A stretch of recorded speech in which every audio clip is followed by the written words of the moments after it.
हमारे दिलों के अंदर कभी तमन्ना जागी कि अल्लाह काश कि मैं तेरी राह में कत्ल हो जाऊं। जब दफन का मरहला आया, टुकड़े थे टुकड़े पूरे जिस्म के, जिससे जाबिर अपने बाप को देख के सह न सके और आंसू निकल पड़े। एक चादर थी जो उनके ऊपर डाल दी गई थी। अल्लाह के रसूल सल्लल्लाहु अलैहि वसल्लम ने कहा कि जाबिर तुम अपने बाप के गम में रोते हो? कहा अल्लाह के रसूल कौन सा बेटा है जो इस हालत को देख के न रोए? ये तो मेरे बाप है। कहा कि तुम्हारे लिए मैं खुशखबरी के तौर पर ये बता देता हूं। अगर आप पहली मर्तबा हमारे लाए हैं प्लीज सब्सक्राइब कर लीजिए। हमारे दिलों के अंदर कभी तमन्ना जागी कि अल्लाह काश कि मैं तेरी राह में कत्ल हो जाऊं, काश कि तेरी राह में मैं आ जाऊं। हैं वो वाकया याद करो जो असहाब रसूलुल्लाह सल्लल्लाहु अलैहि वसल्लम को अल्लाह के रसूल ने सबक दिया था। जाबिर बिन अब्दुल्लाह, उनके बाप अब्दुल्लाह इब्न हराम साथ में जा रहे हैं। उहद का मौका है, अपने बेटे को बुलाते हैं। 9 बेटियां हैं, 9 बेटियां, अकेला एक बेटा, अकेला एक बेटा जाबिर। हाँ, बाप अब्दुल्लाह बिन हराम जाते हुए उहद की रात मुनाकशा हो रहा है घर के अंदर।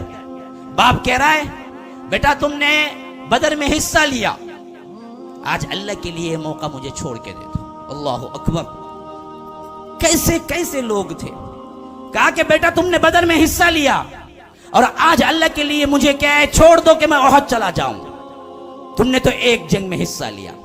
बेटा कह रहा है अब्बा जान आपको जिम्मेदारी भी है और आप नौजवान भी नहीं, मैं उसका ज्यादा हकदार हूं कि मैं बदर में भी हिस्सा लिया, मैं उहद में भी हिस्सा लूं, आप देख लीजिए घर। कहते हैं कि नहीं बेटा, इस एक बार मुझे एक्सक्यूज दे, एक बार तो मुझे दे दे, इस मर्तबा तू घर संभाल ले। और बेटा देख मेरी ये आरज़ू तू पूरी करना, तू मेरा बेटा है। हाँ, हम दुनिया के लिए बेटों को वास्ता देते, मैं तेरा बाप हूं रे। हाँ, मेरा बिजनेस सही संभाल, मैं इतनी मुश्किल करके करा, मेरा बेटा है तू। यहां देखो शहादत की तमन्ना के लिए बेटे का वास्ता दे रहे हैं।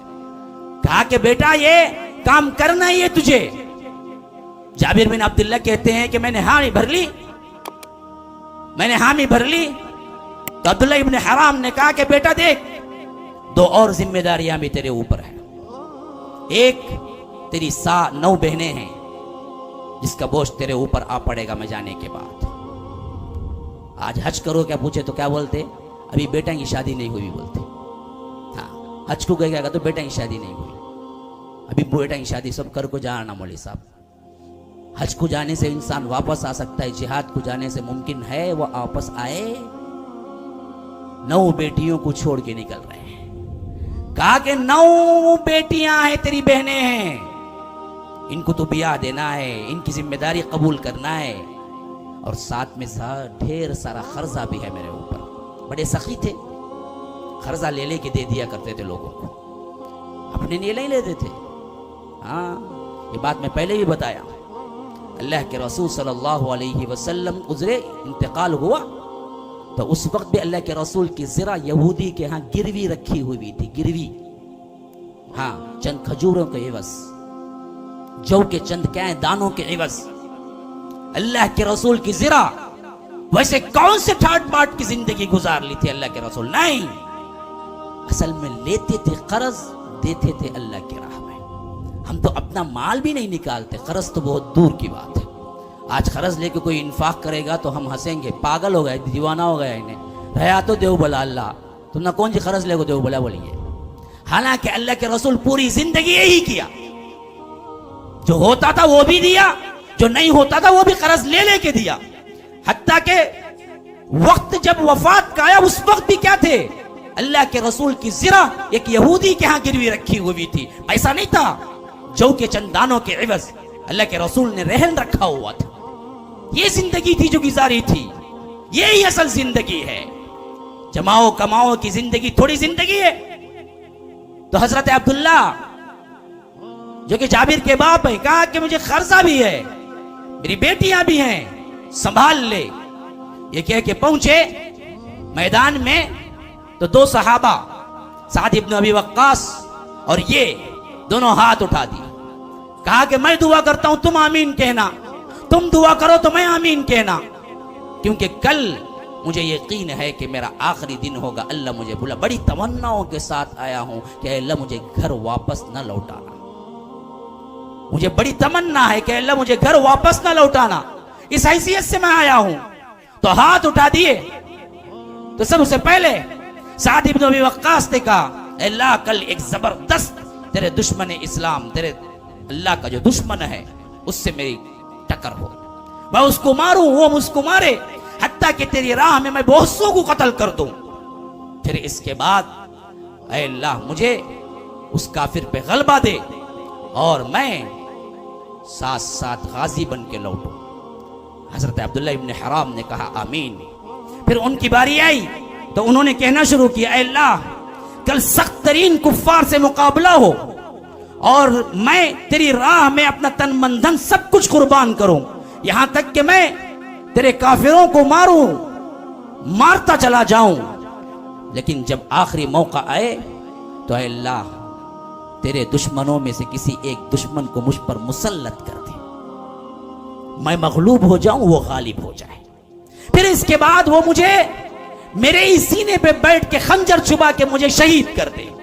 फिर इसके बाद इसी पर बस न करे बल्कि मेरा कान काट दे, मेरी नाक काट दे, मेरी पेशानी अलग कर दे, मेरा हाथ अलग कर दे, मेरा पांव अलग कर दे, मेरे जिस्म के टुकड़े टुकड़े कर दे, मुसला कर दे।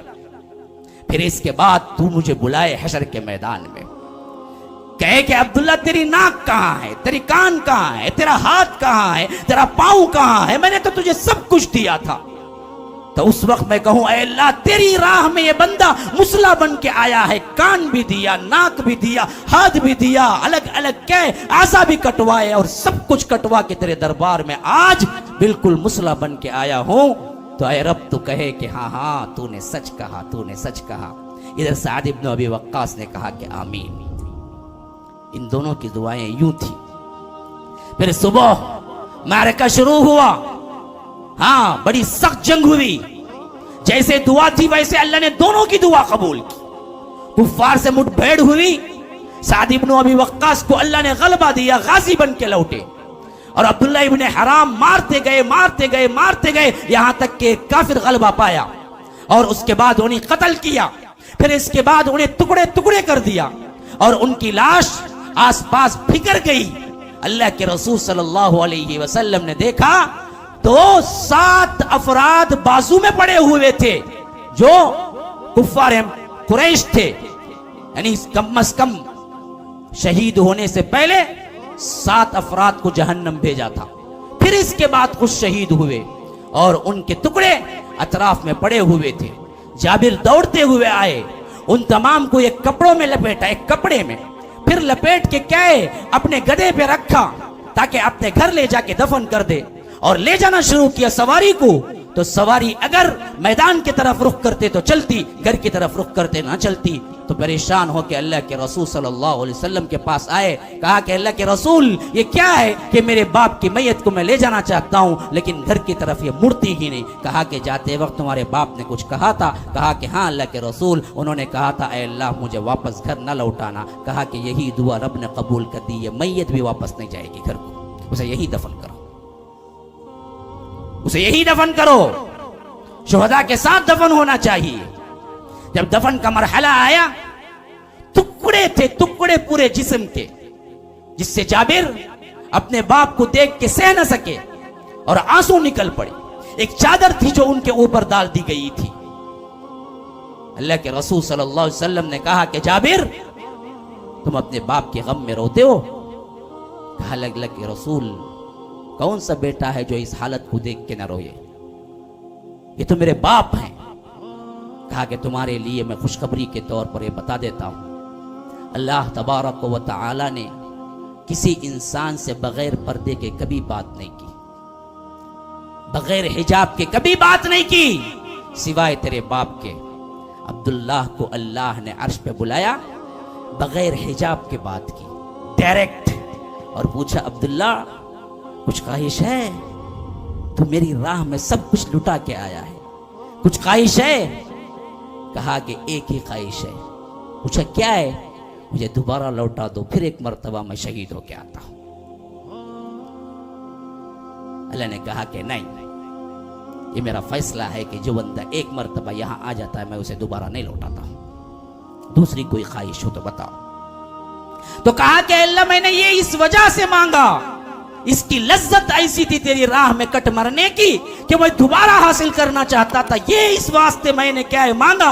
अगर ये मुमकिन नहीं है तो तूने जो ये एजाज दिया है मुझे शहीद होने की वजह से, जो मुकाम बुलंद दिया है, ऐ अल्लाह ये बातें कैसे वहां मेरे दोस्तों तक पहुंचेगी कि अल्लाह ने शहादत का यूं बुलंद मर्तबा रखा है। तो अल्लाह ने कहा उसकी फिक्र न करो, मैं अभी वही भेज के तुम्हारी खबर, तुम्हारी इतला सबको देता हूं नबी के जरिए। इस्तबशिरून बिनिअमतिन मिनल्लाहि व फज़ल, आयत उतरी सूरह निसा के अंदर। जिंदगी तो ये जिंदगी